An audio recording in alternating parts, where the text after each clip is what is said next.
I never thought I'd be the kind of person to write something like this, but something has been watching me for weeks, and I don't know how much longer I can take it. My name doesn't matter. What matters is that I haven't slept properly in days. I used to think sleep was my refuge. Now I dread it. It started long before this recent nightmare. I think it started when I was a child. We lived in a small house on the edge of a forest. Not deep woods, just enough trees to make things feel isolated. My parents were strict, cold. They didn't believe in fears or bad dreams. They believed in silence after 9 p.m. And they believed that children should be seen, not heard. When I was 5, I started seeing things in my room at night. Shadows that moved, breathing that wasn't mine. I told my mother. She slapped me across the face and said, "There's nothing in your room except your imagination. Stop whining." So I stopped telling them. I started drawing instead, sketching the shapes I saw by the closet, the man without eyes, the figure that crouched behind the curtain and never moved. I still remember one night. I woke up, and there was something sitting on my bed. I could feel the weight of it by my feet, but when I looked, nothing, just the indentation in the blanket. I learned to stay still, to pretend to sleep, to breathe as quietly as I could. Years passed. We moved out. The shadows faded, mostly, but they never really left. When I turned 28, I got a job offer in the city. New apartment, new life, and for the first time, peace. No noises in the night, no breathing but my own. I started to think, maybe I had just imagined it all. Then, 3 months ago, I started dreaming again. Not normal dreams, not even nightmares. Dreams where I was lying in my bed, but I couldn't move. And someone was standing in the corner, just watching me. Every night, the figure would move closer, until one night, it was standing over me, just inches from my face. I woke up screaming, cold sweat, heart racing. My apartment was silent, too silent, like the walls themselves were holding their breath. That's when I noticed something strange. My bedroom door was slightly open. I never sleep with it open, ever. At first, I thought I had just forgotten. Maybe I left it ajar, maybe the latch was loose. But then it happened again, and every time. The dreams got worse. I set up a small motion-activated camera near my bed, not for ghost hunting or anything, just to prove to myself that it was all in my head. The first 2 nights, nothing. Just me, tossing and turning. But on the 3rd night, something changed. At exactly 3:17 a.m., the camera glitched for 5 seconds, just static. Then it came back, and my door was wide open. I sat there, watching the footage over and over. There was no sound, no movement. But the door had opened. I don't even remember it opening in real time. I just woke up like normal. But the camera knew. I tried to laugh it off, told myself it was wind, or the building shifting. But deep down, I knew better. Because that night, I dreamed of the figure again. And this time, it whispered my name. I stopped sleeping in the bedroom after that night, dragged the mattress into the living room, blocked the bedroom door with a chair. It didn't help. The dreams followed me every night, the same dark figure, watching me from across the room. Closer now, always closer. One night, it crouched at the foot of my mattress, its head tilted like it was studying me. It didn't move, didn't breathe, but I felt it, its presence pressing down on my chest. I woke up choking, grasping at my throat like I was drowning on air. The room was freezing, and I swear I heard footsteps, soft, bare, padding across the kitchen floor. I sat up all night, lights on, knife in hand. Nothing came. I started seeing things during the day. Figures in mirrors, movement in my peripheral vision, whispers when the apartment was dead silent. I tried sleeping at a friend's place once. Didn't tell him what was going on. I just said I needed to crash for a night. But the moment I lay on the couch, I felt it again. That weight, that pressure. Like something had followed me. I woke up to find my friend standing over me, except it wasn't him. It looked like him, but the eyes were too dark, the smile too wide.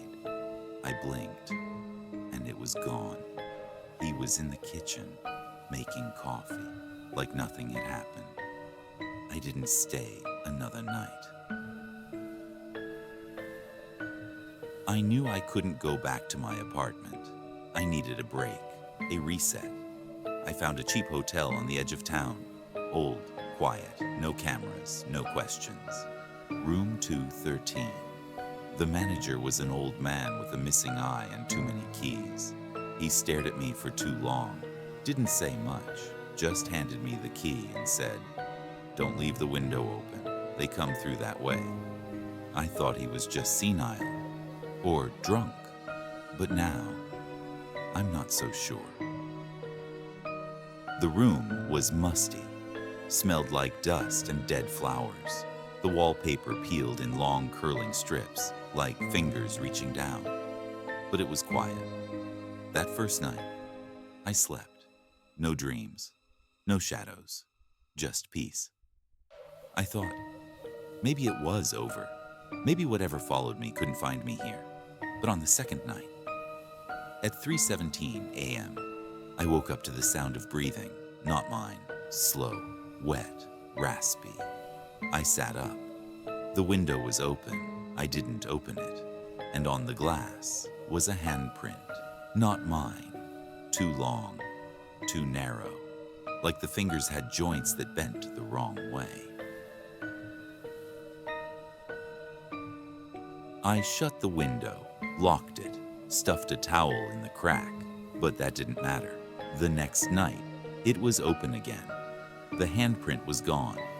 Instead, on the mirror, written in the condensation, was a word. Look. I stared at it for a long time. Too long. Then, I turned to the bed and saw something that made my blood run cold.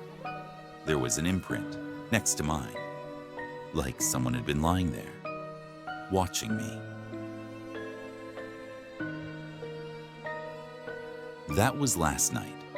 Now, it's 2:48 a.m., and I'm writing this on the floor of the bathroom. Door locked. Light flickering. The window is open again, even though I nailed it shut earlier today. Something is in the room. I haven't looked yet, but I can hear it breathing. And it knows I'm awake. I haven't left the bathroom in hours. My phone battery's at 6%, and I can't call anyone. There's no signal here, no Wi-Fi, just static. And breathing. It's still in the room. I can hear it moving. Slow, deliberate steps. Heavy, but soft, like it knows I can hear, and it wants me to. Earlier, I thought I heard the door creak. I thought it left. So I opened the bathroom just a crack. There was a shadow right on the other side, not standing, crouching. Its face was inches from mine, but it wasn't human. It had a face, but not a skull behind it. Just a surface, like skin draped over empty air. And eyes that didn't blink, eyes that didn't look at me. They looked into me. I slammed the door shut. Been sitting here ever since, shivering, praying. I finally gathered enough courage to do something. I turned on my phone camera, shoved it under the door, and recorded for a few seconds. When I watched the footage, I froze. At first, the room looked empty, nothing moving, just dim light from the hallway. Then, the image flickered, glitched, and for a frame, maybe two, there was something standing in the corner. Long, tall, limbs like wire, head bent sideways, like it couldn't hold it up anymore. Its mouth was open, but not screaming. It was smiling. I rewinded, paused on that frame, zoomed in. There was someone lying in the bed. Not me. Not a reflection. It was me. Sleeping. Even though I was in the bathroom, holding the phone, watching the video. My double lying in that bed, with the shadow standing over it. I wanted to throw up, or scream, or both, but all I could do was watch. I don't think this place is real anymore. Or maybe I'm not. I left the bathroom eventually. Had to. The lights stopped working. The air turned heavy, like syrup, like the walls were closing in. When I opened the door, the room looked different. Not messy, not old, just wrong. The wallpaper was moving, shimmering like heat waves. The mirror reflected something that wasn't there. A forest. At night. A single tree. With something hanging from it. Me. I ran. I don't remember grabbing my stuff. I just bolted out of the room, down the hall, barefoot, panicking. The hallways didn't end. I turned left, then right, then left again. But I kept passing the same door, room 213, over and over. Sometimes it was closed, sometimes it was cracked open. Once, it was wide open, and inside, I don't remember falling asleep, but I must have, because I woke up in the hotel bed in room 213, fully clothed, shoes on, backpack beside me.